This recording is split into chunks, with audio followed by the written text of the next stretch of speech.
Hello everybody.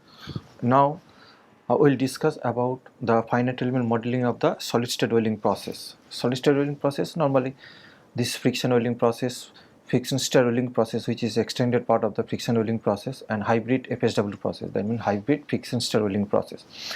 In principle, the friction and friction stir welding process, anyway, the frictional heat generation is there.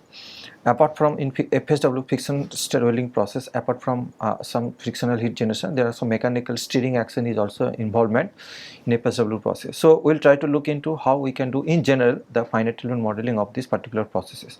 So in this case, we'll try to discuss only on the FSW process and hybrid FSW process, because the heat generation term in FSW process is already included the frictional heat generation. So I'm not explicitly describing the modeling approach for a friction welding process. So anyway, that FSW process is maybe sufficient to understand the finite element modeling approaches or model development that includes the friction welding process.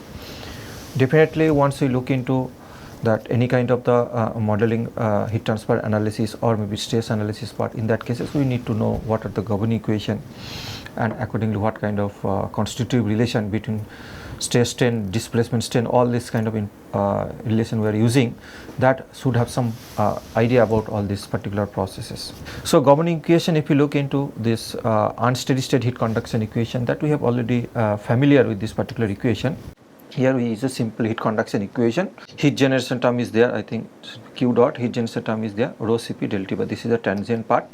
Now T is the temperature and is a function of the spatial and time coordinates. Basically temperature actually varies with respect to the space, with respect to time also, and considering the moving coordinate system, it means that this is the tangent equation, and from tangent equation to moving, because friction stir welding process there is a along with the frictional heat generation, the tool moves one particular direction.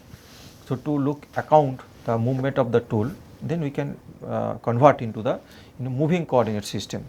That moving coordinate system by using this relation xi equal to x minus vt, assuming that the tool is moving along x axis with a velocity v. So once we use this relation, we can convert into the quasi steady state formulation. So I can think heat generation, and if you look into this particular equation, the all terms has been described in terms of the spatial coordinate system. So there is no time component involved in this particular equation. So once we look into from tangent to some quasi steady state analysis, this simply converting to the moving coordinate system. Then we try to look into different boundary conditions, so that means initial condition is required actually specifically if we solve the tangent problem. But or maybe initial condition can be considered in quasi steady state analysis, but in that cases assuming that at the very initial time t equal to 0, all particular temperature for the sample, that way we can consider this initial condition. Then heat loss from the boundary, also simple convective heat loss and radiative heat loss from the boundary. Then symmetric boundary condition, that gradient equal to 0, it means that temperature at the symmetric surface Ti j equal to 1 equal to T to Z, and if you make the gradient temperature gradient dt by dx, that should be 0 at the symmetric boundary condition. And tool shoulder workpiece interface, there maybe we can incorporate some sort of heat flux there, and tool pin of the workpiece interface also we can introduce some sort of the heat flux. So this heat flux can be incorporated tool shoulder workpiece interface and tool pin and the workpiece interface, some sort of heat flux can be introduced, that can be considered as a heat generation or heat input to the domain. So therefore along with this boundary interaction and by solving the governing equation, we will be able to find out what is the temperature distribution for this particular domain. So let us look into what way we can do the heat flux calculation in FSW process. So in this case, there are two processes due to which the heat is generated at the interface. One is the interface, means if you see this is the tool, and then at this one heat generation will be at this interface between the shoulder and the workpiece, and there is interaction of the probe in a FSW tool, that probe and the workpiece material. So there will be some heat generation will be there. So these two surfaces heat generation will be there, and that we can estimate what is the heat flux on these surfaces, and you can give the input to this thing. Now what is the we are assuming the frictional heat and the plastic deformation QP. So, both heat generation will be there. So, due to the frictional heat generation, due to the heat generation due to the friction, and other thing since is the plasticizing the material. So, some sort of mechanical deformation is associated with this particular domain at the interface. So, in that cases due to the plastic deformation, some amount of the heat will be generated at that domain. Now, therefore, if heat is generated close to the contact surface, definitely between the either interaction at the contact surface between the tool solder and the workpiece, other may be the between the tool probe and the workpiece. So, then according to tool geometry, Q total can be these two different components Q1, Q2, Q3. Q1 equal to heat generation from the solder, assuming that there is a heat generation from the solder Q1, heat generation from the probe. So, heat generation from the probe Q2 the surface, and the heat generation from the probe at the from the bottom surface also, here it will be interact with these things. So, here we can assume the heat generation at calculated as Q3, because that surface is in contact with the workpiece B. So, therefore, some sort of heat generation we can consider. So, these three now we can estimate by simply the heat generation from the solder, heat generation from the probe, that we have already shown in the heat source modeling approaches also. There what we can estimate the total heat generation. So, Q1 total heat generation at the interface, it is basically twice pi omega, this is the rotational speed, tau contact, the maybe what we can define the shear stress at the contact surface, that is called the tau contact, and this is the solder, and 1 plus tan alpha. Tan alpha is included if there is some angles, if we consider in the tool surface, that it may be not exactly the cylindrical tool, in some sort of conical tool is there, then this term will be counting. But in these cases we can neglect for a cylindrical tool. So, this term is basically 1, or that is that alpha equal to 0. So, then it becomes 1. So, we neglect this term. So, because this is equivalent to 1. Now, this is the heat generation from the solder surface. We can estimate, and this you can see that R solder and probe radius, and this is indicates the probe radius. So, it depends on this, because only the solder and in workpiece interaction is basically between these two. So, such that this is the solder radius and this is the probe radius. So, this particular zone is basically interacting. So, that is why this R solder cube minus R probe cube, that terms comes into this picture. Now, heat generation from the probe also, we can find out the height of the probe equal to H probe, and radial distance equal to R probe or pin radius. Then we can estimate this thing total heat generation, and Q3 similarly at the bottom surface, this tau contact, all these things. But three contribution from the three different Q1, Q2 and Q3, this is a heat generation at the different contact interfaces. So, therefore, this do not consider this term, this is comes into this equal to, assume equal to 1. Now, combining these two will be total heat generation, we can estimate this thing. Now, in case of the flat solder, the heat generation simplifies to do this thing. So, basically we can, this is equal to 1, the 1 plus tan alpha, the total heat generation is this way we can estimate. In case of the flat solder, the heat generation is this amount. So, that we have already shown the heat generation. Okay. So, this is the total heat generation for expression in case of the FSW process. Now, once we estimate the heat generation, that is the total heat generation over the surface, but maybe we do not have the actual implementation in the model, you have to incorporate in the form of a heat flux on the surface. Here you can estimate what is the total heat generation now on this particular surface or the contact surface. Now, what is the distribution of this particular flux? You can assume some sort of distribution, then you represent the heat flux on the surface. For example, distribution of the heat flux over the plate surface due to the tool solder is giving this one. You can see the twice 3 Q1 R, but twice pi R solder cube. If you can assuming this, on this tool solder, we can assuming this kind of distribution. So, this is the intensity of heat generation is there, total heat generation is there, then total heat generation is, for example, at the surface Q1. Then in this case, this Q1 is there, but if we assume this is the distribution at the center, it may be the intensity is 0 and gradually increasing its maximum here. Then this distribution can be represented like this 3, we estimated this is Q1 R, R is the radial distance from this point, and twice pi R solder cube into this pi R solder cube I think D will not be there and only R will be there. Okay. So, it means that we can convert from the total heat generation to the in terms of the heat flux by assuming some sort of the distribution by following distribution. Similarly, heat flux distribution over the pin plate interface due to the tool pin side was given as this one, twice pi r into H pro Q2. So, you can see also this Q2 here also Qz we can assume some sort of the this kind of distribution, or even it is possible you can assume some sort of uniform distribution. So, when you are assuming the uniform distribution that can be converted in the that in terms of the flux can be converted.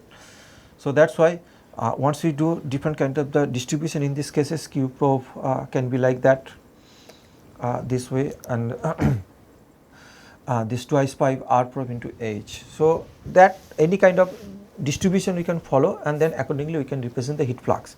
Similarly, at the bottom surface the pin plate, so at this surface when the interaction we can estimate the what is the Q3 is there, but we can estimate what is the assuming some sort of uniform flux, then Q3 divided by pi r square. So, the radial. So, that is way. So, in actual modeling approach, once we calculate the total heat generation on the different surfaces, contact surfaces, then it is necessary to convert in terms of the flux. Then that flux can be considered as an input to the model. Then this model, because until and unless you will not be able to convert it to in the form of a you cannot estimate the total heat generation, but until you are not converting in the form of a flux, then you will not be able to implement in the as a boundary flux maybe through the boundary condition, because if you boundary condition you can see that in the boundary condition there is a option to look into that basically the implementing the flux over the surface. So, that is why this way we can estimate the flux and we can give the input to the model. You can take an example to see the result how it works basically.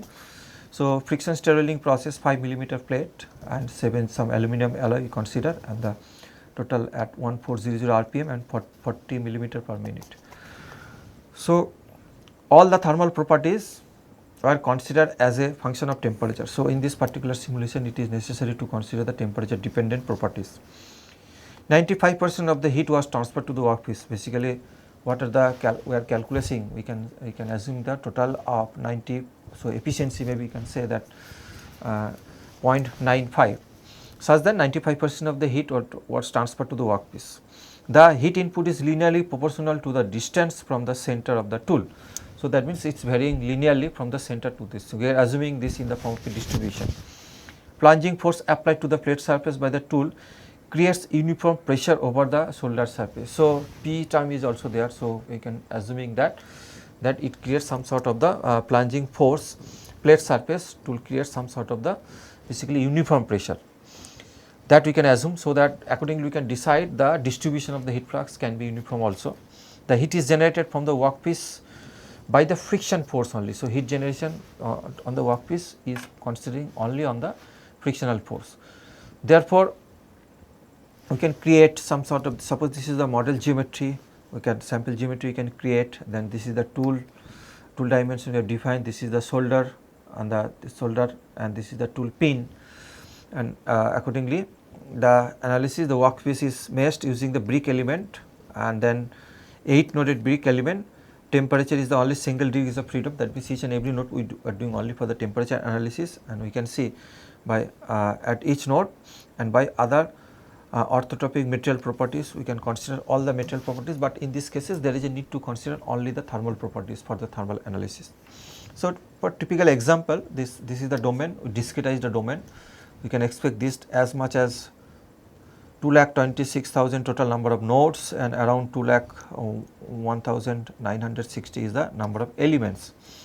So, this type of elements linear hexaeder elements of kind of elements we can choose. So, it means that we can see that in domain, and we can see that if you discretize and there is a proper way, then the total as much as possible around 2 lakhs of nodes elements in that order is required to handle this thing. It means that when you try to solve the linear system of the equation, if you follow simple methodology, then means there are almost 2 lakhs of equations has to be solved, the linear system of the equation. So, dimension of the matrix may be in general, if you assume the square matrix, then 2 lakhs by 2 lakhs, that matrix has to be solved to get the solution. So, then you can realize the how difficult to get, or maybe you can understand that what is the computational time required to get particular solution. Then that is why it is necessary to choose some sort of the efficient solver in case of this finite element modeling of any particular problem. So, some sort of results we can see also, welding parameter, see that 4 different cases, the transverse speed, that 40 millimeter per minute, that means how, what is the movement of the tool, speed of the movement of the tool, rotational speed, RPM, tool rotational speed at the different RPM, 720 to 1400 RPM, axial force you can measure also, that axial force is required during this process also. This there is a variation 4.2 Newton, 4.2 kilonewton to 2.2 kilonewton. Coefficient friction considered as the same constant 0.45, shoulder radius 0.09 meter, pin radius 0.003 meter, pin height. So, all the same pin, still same tool actually used, but the different process parameters. Now, heat generated, if you estimate the heat generated on the different surfaces, that we have already discussed what is the total amount of the heat generation. We can see the at the shoulder, pin side surface and the pin bottom surface. You can see this is the total heat generation 989 watt maybe, and then heat flux we can give the, we can once we convert it to assuming some sort of distribution, we convert it to the in the form of a heat flux, then you can get some all this calculation we can do also, and this can be give input to the analysis to the any kind of the model, such that we will be able to get the solution. So, this is the sample calculation we can do from this total heat generation to how to convert it the heat flux, and that this heat flux can be given to the input to the commercial software. So, once we do that, boundary with proper boundary condition and solving the governing equation, we will be able to get the temperature distribution, this thing. So, it is a whirlpool geometry, it is not whirlpool actually, it is a kind of, we can say the nugget zone, maybe you can say in FSW process, and you will get the output that in the form of a temperature distribution, something like take the cross section at the different parameter condition, process parameter FSW 1, 2, 3, 4, get the output. So, this the you can see the distribution of the temperature, the red zone that signifies the different range of the temperature, that is we can see in the bar also, it should be in terms of the Kelvin. So, this way we can solve the problem, and in FSW process the same governing equation, but boundary condition is different. In this different way you can put the boundary condition, and then we can get the temperature distribution as output from this model. Similar time temperature history also, even we can extract the time temperature history also. For example, once we do the analysis, so this is the interaction of the tool and the workpiece material, then we can define some characteristic points. So, on this characteristic point, say this is the characteristic points, normally in practically we put the thermocouple on this particular point, so that in during experiment, actual experiment at the thermocouple point we will be able to capture the temperature distribution. But when you do the numerical simulation, the same point we try to extract the time versus temperature history. If we get the time versus temperature history, then at the different position we will be getting the this kind of profile. So, the at a distance temperature profile from the oil line 0, 4, 8 millimeter, all this information. Now, once we get the simulation, the temperature distribution, and then same thermocouple point we can get the experimental data also, and from the experimental data you will be getting actually time temperature profile, and now compare this experimental data with the numerical simulation to understand how correct your model is. Now, these are the typical outputs. See on the top surface, if you see during this process, FSW process, you can see the heat generation is the confined with the small zone and maybe near about the dimension of the tool pin, and remaining heat affected zone can be like that also, depending upon the process parameter and material properties we are using. And since it you can see it is a kind of moving one particular direction, so some sort of non-symmetric temperature distribution with respect to this plane will be able to get this thing. But with respect to this, it is also with respect to this plane also some very small degree of non-symmetric temperature profile you can expect, because since it is moving one particular direction, So, the advancing side and retreating side, the relative velocity and advancing side and retreating side are different. Because of that, the temperature distribution should get some sort of non-symmetric profile with respect to this particular axis. And we are getting the non-symmetric temperature profile, that is obvious with respect to this plane because it is moving one particular direction. So, these are the time temperature history also. Even we can see the time temperature at 80.5 second, something like that, temperature history, all these cases, and this is the distance in x, temperature of frame 80 at 80.5 second. This is experimental measurement kind of this thing. So, we can compare experimental to the numerical data also, and we can get the how the temperature development. It is basically starting with the 18 second. This is the position, then 30 second it moves tool from this to this position, then 100 second near about, and 150 second this thing. So, that is why numerical simulation, it is always possible to capture the temperature distribution at the different time step at different position also. Validation with experimental results. So, here see temperature at T1 and temperature at T8, and temperature of thermocouple T8, temperature of thermocouple T1. So, these are the thermocouple measured temperature, that means experimentally measured temperature, and this is the simulated result. So, then we can compare the simulated result, means from the model and from the experimental data we can compare, then we will be able to get the whether this matching with the experimental data or not. And finally, cross sectional view of the joint at the for different zone in FSW 4. We can see that oil nugget zone, this is that this isotherm define the oil nugget zone, then thermomechanically affected zone which is defined characterized by particular isotherm, particular temperature, and the heat affected zone with the particular range of the temperature. So, these are the typical output from the finite element based model of FSW process, but this analysis is only confined to the thermal analysis. Some more results we can see the temperature distribution for welding of the similar materials also. We can see the welding experiments for 815 RPM. This is the weld speed 98 millimeter per minute, and without preheating. Without preheating means we are not heating the sample before run of the experiment. So, we are getting some sort of temperature profile. Now, if we see that welding condition, the same condition 815 98 this thing weld speed with the same weld speed 98 millimeter per minute weld speed, but 25 ampere preheating. This is the, now there is a change in the temperature profile. Preheating means, for example, actually you are starting the welding process, FSW welding process starting at the room temperature, maybe this thing initial temperature at the room temperature. Now, before start of the actual welding process, FSW process, we can apply some sort of the creation of the microplasma arc to preheat the sample, maybe with the 25 ampere current to preheat the sample. That means some sort of temperature raise already there. Then we start the actual FSW process. So, in that cases it will be more easier to plasticize the material. So, therefore, definitely we can expect the distribution of the temperature should be different as compared to the without any kind of the preheating, and that is we can see through the numerical simulation also that there is some difference in temperature distribution also. Now, we can compare this that welding condition speed without preheating and welding condition and with particular preheating, and we can see that with the particular when it follows a preheating, maybe in this particular material it is more easy to compare between the tool between the material and the simulated result.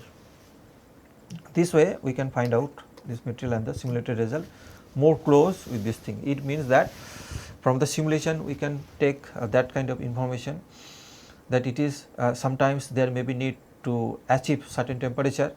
So, there is a need to some sort of the preheating, because simulation we can perform some sort of initial heating initial temperature, some sort of preheating we can model it. We will show that how preheating can be modeled in this particular case.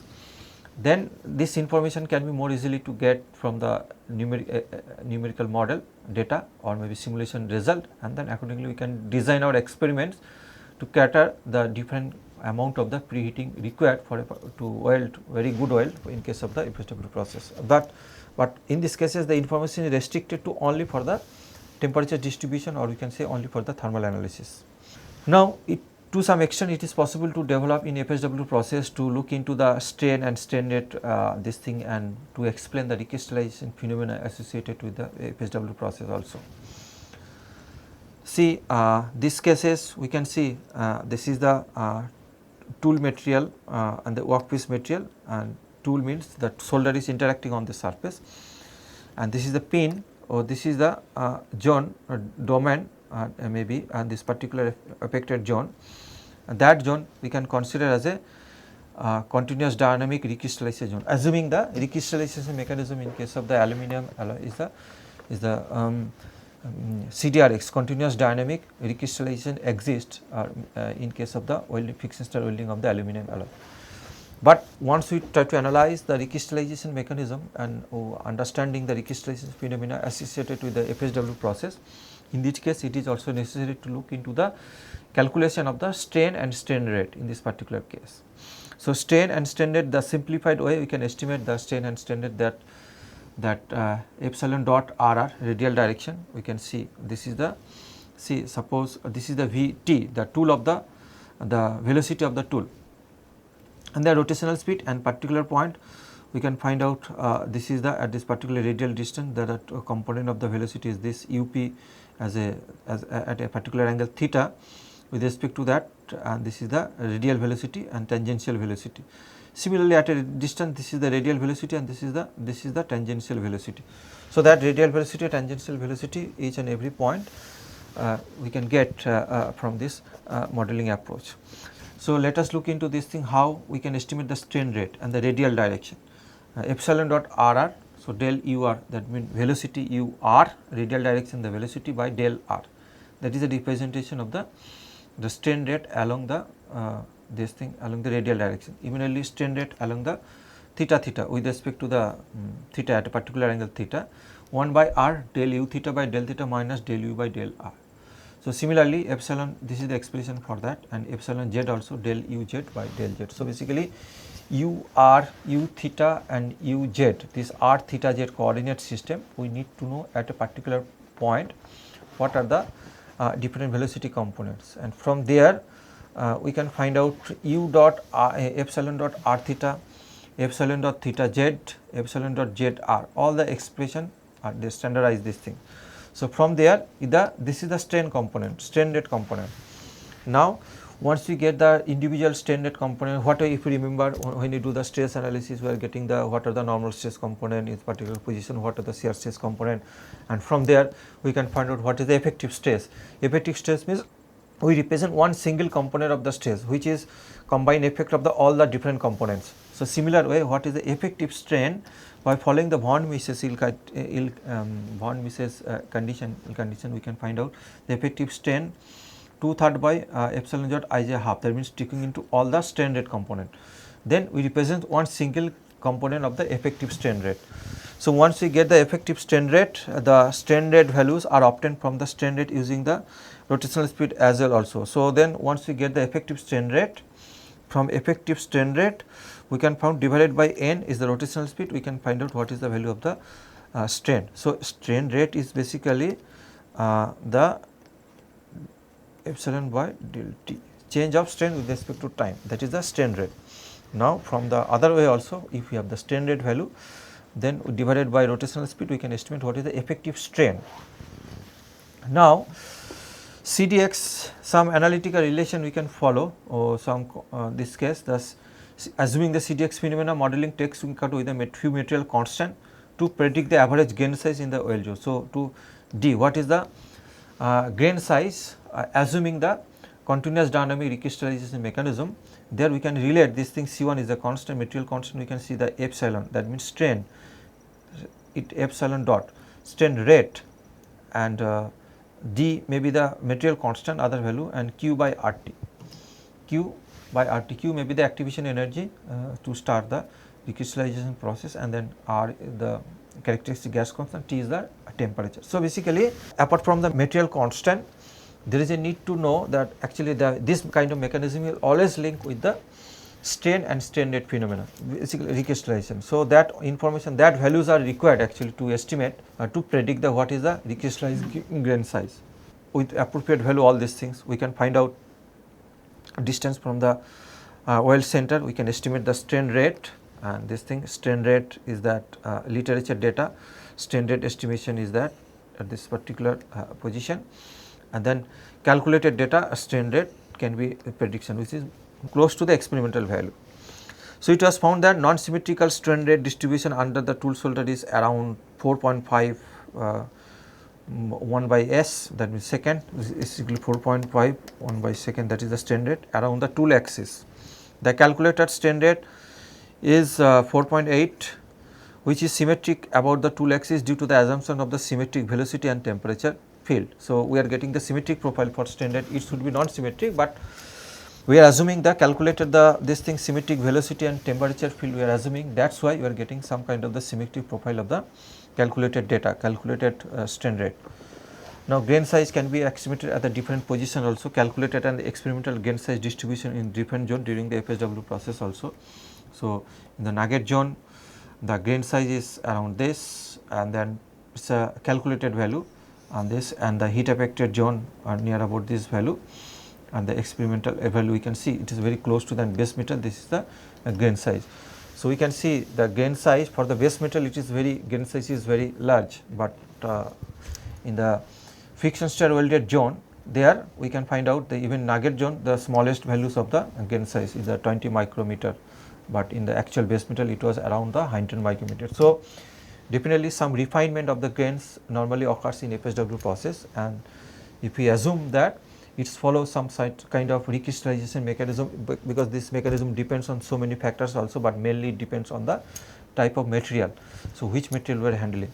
So, normally aluminum we can assume the continuous dynamic recrystallization happens, and based on that we can even predict the average grain size in this particular case. But in these cases, when you try to predict the average grain size, it is also necessary to look into the estimation of the strain and strain rate calculation. It is very simplified way you can estimate the strain and strain rate calculation that we have already shown in this particular discussion. Now, findings for the strain rate analysis FSW process. So, maximum strain rate occurs definitely near to the surface of the pin where the maximum velocity gradient exists. Definitely the strain rate will be maximum near about the pin surface. Strain rate rapidly decreases away from the tool axis due to the rapid reduction in velocity gradient below the shoulder property. Actually, if you see the strain rate, it is not much extent beyond the tool shoulder tool pin surface, because it is a very quickly, it is a very small strain rate exists, is actually very small one. We can say the gradient is very high. So, everything the variation of the strain rate from very high value to the low value, it happens over a very small zone near about the tool axis. It also observed that the strain rate in CDRX zone decreases with decrease in the rotational speed. So, with respect to the rotational speed, the strain rate also decreases. The grain refinement decreases as the move from the tool axis because of the decrease of the temperature strain rate effect. So, decrease in the strain and temperature effect away from the tool axis, that is why we may not get that much of grain size also, that refined grain size we may not expect because of decrystallization may not happen away from the this tool axis. So, an increase in temperature leads to the increase in the grain size, and on the contrary an increase in the strain rate leads to the decrease in the grain size, that we have already observed in this particular case. Now, if we look into this hybrid FSW process, friction stir welding process, we can see that in this case the conventional FSW process, it is there already, the conventional tool is inserting this thing, and if you see all the interface are there, that is interacting with the workpiece material. So, this part will be responsible for the heat generation, the highlighted part. But apart from that, some external heat source can be used either for preheating or during the process we can heat the sample, that is also there. So, this preheating sample can be that it can be from a arc, but that arc is we have to control the arc in such a that it should not melt the substrate material. So, but it should soften the material, some sort of raise the temperature of this particular, so that it will be easy to plasticize of the material. So, that external heat source is used. So, this kind of friction stir welding process in general called the hybrid FSW process. But how we can model this hybrid FSW process? So, we will be using the same kind of the governing equation in this case, and even we can use a moving coordinate system also, and same sort of natural and boundary condition, convection, convective and radiative heat loss, the similar kind of boundary condition we can use. and in general this is the condition, but if you see there are two term heat input, the Qx and Qa. One is the because of the conventional FSW process, and that is the frictional heat generation for the FSW tool. Other part is the due to the secondary heat source, that means because of the plasma arc the heat source will be there. So, we have to estimate both the cases heat flux. So, in this case already all the terms are defined, it is well defined and we have discussed so many times also. Thing is that hybrid FSW process also, total heat generation involved in the hybrid FSW process is the equivalent to the heat input by plasma arc as well as the FSW tool. Now, if you look into the total heat generation, in this cases the due to the preheating the plasma arc and due to the FSW tool QFSW.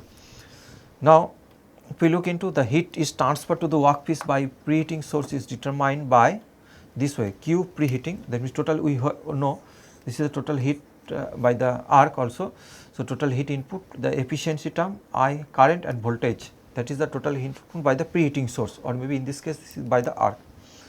Now, total heat generated at the interface by the tool and the workpiece Qf, and the due to the plastic deformation we can find out total heat is the dQf by dP. So, this one plus dQ, this is the frictional heat and this is the plastic deformation. Now, we can introduce some parameter, that is the contact state variable. We can say the contact state variable delta equal to V matrix by V tool. So, that means contact state variable means the tool is rotating along with the material is also rotating along with the tool, but there may be some sort of relative velocity between the tool and the material movement along with the tool.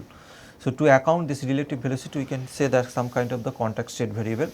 So, this can be ratio of the what is the tool velocity, what is the matrix of the material V matrix. Now, in this case we can see that Coulomb's friction law describes the shear stress, estimates the critical friction stress necessary for a sliding condition.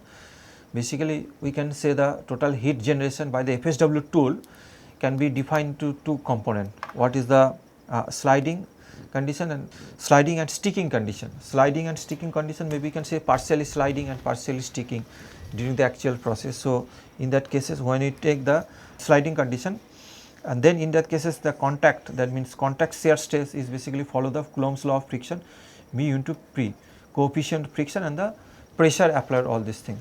So, that is the this in case of the contact condition is be there. If we assume the sliding condition of the friction between the tool and the workpiece, but if there is a sticking condition means this material is also moving along with the tool. So, when the sticking condition it should overcome the shear yield stress value, then only because of the shear stress it will stick with the workpiece material, the tool material, the workpiece material will be sticking with the tool material, that is called the sticking condition. But sticking condition has to overcome that the shear yield stress value.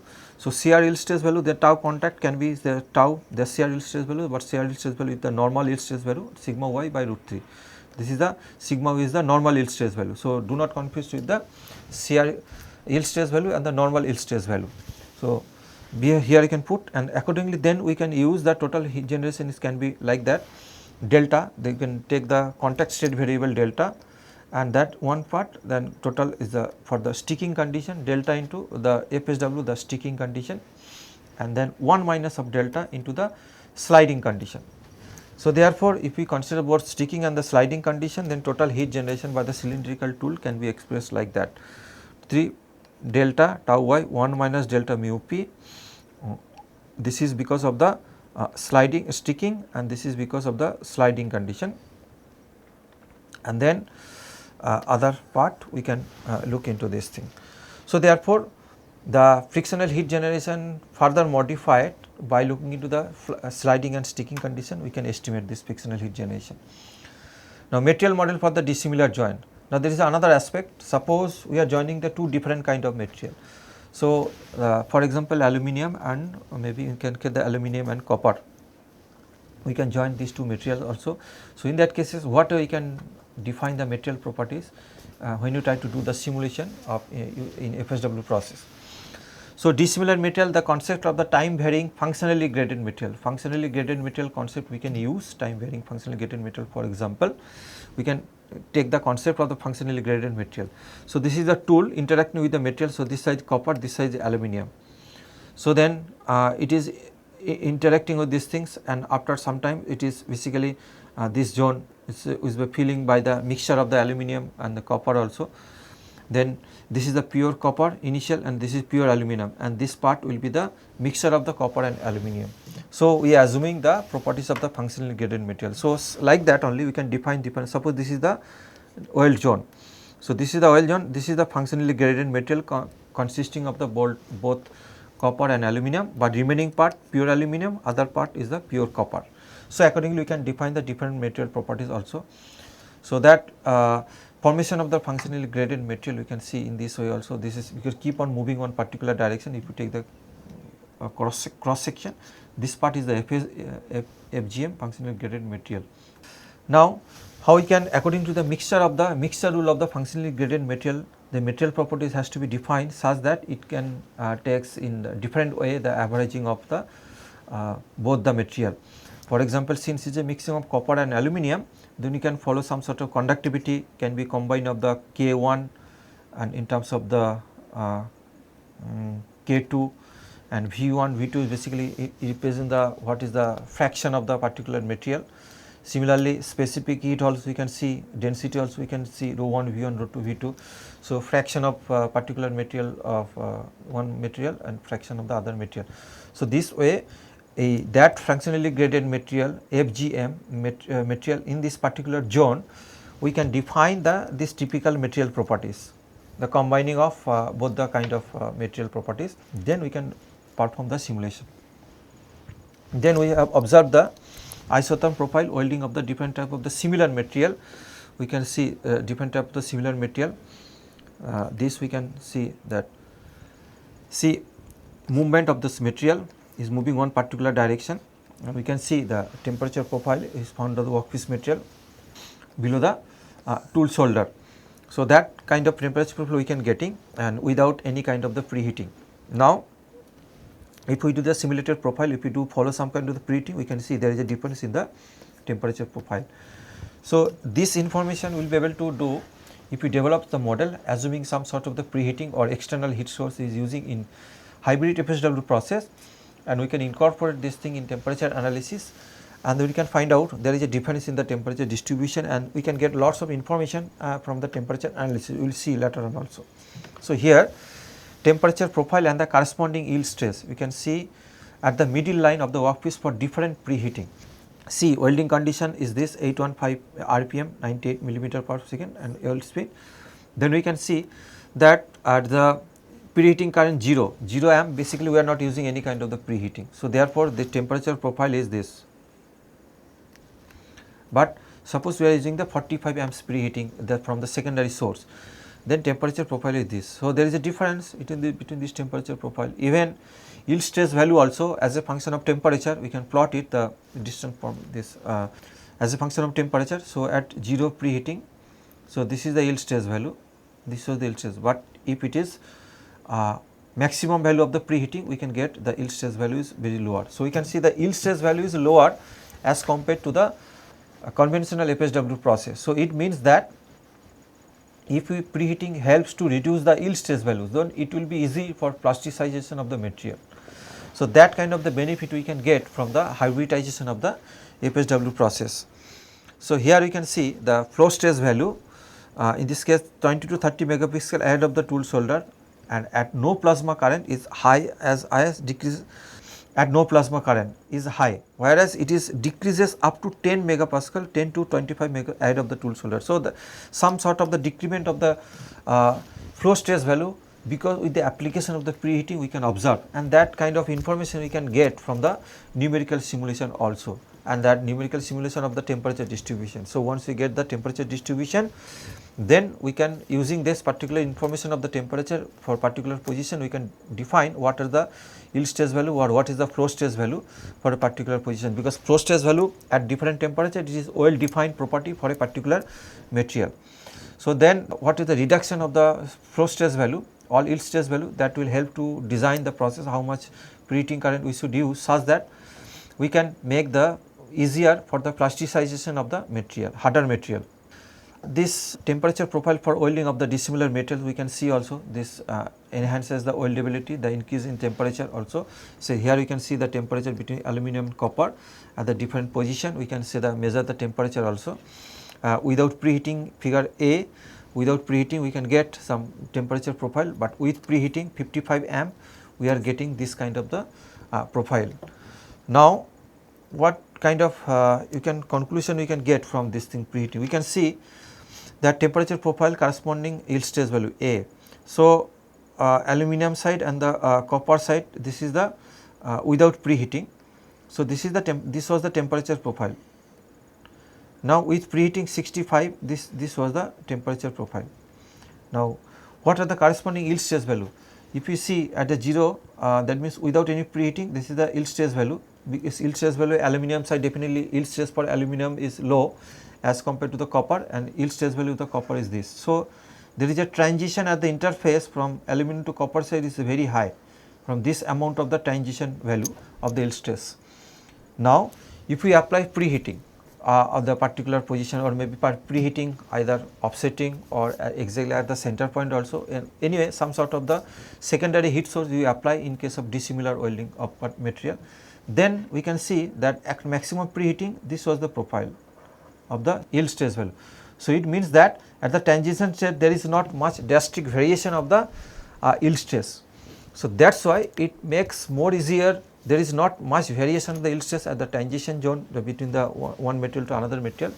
So, that is the beneficial effect of using some sort of the secondary heat source in joining of the dissimilar materials. Even if we know also there is a huge difference in the yield stress or flow stress value between the aluminum and copper. So, that utilizing of the preheating actually make easier to plasticization of the material, or becomes more successful joint can be made between the two different kind of the metal, where there is a having huge difference in the kind of the mechanical properties as well as the thermal properties. So, this kind of information we can get, this is results from the simulation also. So, from the results from the simulation, this will help to design what amount of the preheating is actually required, and even there is a need some sort of the offsetting of the heating source towards the high conductive material or the low conductive material, or towards the copper side or towards the aluminum side. That kind of the information also we can get from the numerical simulation. Some results also we can get this thing without preheating, the development of the temperature profile during the plunging state at the different time step 5 second, 18 second and 33 second. Here also with preheating we can get the different profile. We see there is a difference with the preheating, even without preheating and with preheating in case of the dissimilar material, there also we can see that how temperature profile is varying we can get as compared to the with preheating. So, this information is very much helpful to design the process to define these things. So, that is all about related to the how we can do the finite element modeling of the solid state welding process, but basically I have described only on the friction state welding process, because this is more widely used, and hybrid FSW process, and we can understand that what are the difference between the FSW process and hybrid FSW process. And I also demonstrated through some sort of results that what are the intended to define in case of from a particular problem, and that how this finite element based simulation actually helps to get some particular result or to get to design the particular process. So, now we will try to look into that what we can incorporation of the heat source, these two particular topic, incorporation of the heat source model and the incorporation of the temperature dependent properties, latent heat of melting and solidification. So, actually incorporation of the heat source model, we have already described the incorporation of heat source model. So, basically there we have explained in FSW process that through the once we estimate the total heat generation also, we can convert it to in the form of a heat flux, assuming some distribution. Then we can incorporate either through the surface through the boundary condition, that means through the surface flux, or if there is a need to produce some kind of the volumetric flux, then we have to find out the distribution of the heat flux over the volume, and that can be incorporated over the heat generation term in the basic governing equation. So, in case of arc welding process, we have already there is separate module also what we can develop the dependent heat source model, assuming some sort of the distribution, and then this heat distribution, and because this Q dot term if you look into the all the heat source model has been developed, the distribution is expressed in such a way that it is expressed per unit volume. So, therefore, this q dot also in the Gaussian equation, if you see, that is also representing per unit volume. So, that means this q dot is implement through the q dot term in the Gaussian equation, actual volumetric heat source can be implemented. But incorporation of the latent heat of the melting and solidification, if we discuss that, normally the incorporation of the melting and solidification normally happens in the alloy system between the solidus and liquidus temperature. So, what is happening between the solidus and liquidus temperature, track this particular temperature, and then we can introduce the latent heat of melting or latent heat of solidification. Fusion and latent heat of solidification can be considered in this particular version, but definitely there is a challenging task in this particular cases, because latent heat is basically there is a sudden release of the the heat related to the phase change, but this normally happens over a very low range of the temperature, and even in case of the pure metal, it is one single point temperature, there is a transition, the release of the heat happens. So, therefore, within the very small time or within the very low range of the temperature, there is a sudden release of the energy or absorption of the energy, depending upon whether it is a latent heat of the fusion or whether there is a latent heat of solidification. So, therefore, incorporation is little bit tricky in this particular case, but normally the approach of the latent heat incorporation in a finite element model is through by modifying the specific heat term. It will be easy to implement the numerical modeling approach to incorporate the effect of the latent heat during the change of the phase from solid to liquid phase. So, we can see the overall view of this thing. Now, in a solution, that set of the nodal temperature and obtained at the end of the particular time step, now value of the nodal and elemental temperature will now be obtained for the next time step. For example, P plus this thing, for example, one particular time step P this thing nth time step. So, we are getting the converged solution of the particular nth time step. Now, we are moving n plus 1th time step. In this particular time step, what we can consider the calculation of the particular iteration, calculation of the incorporation of the latent heat.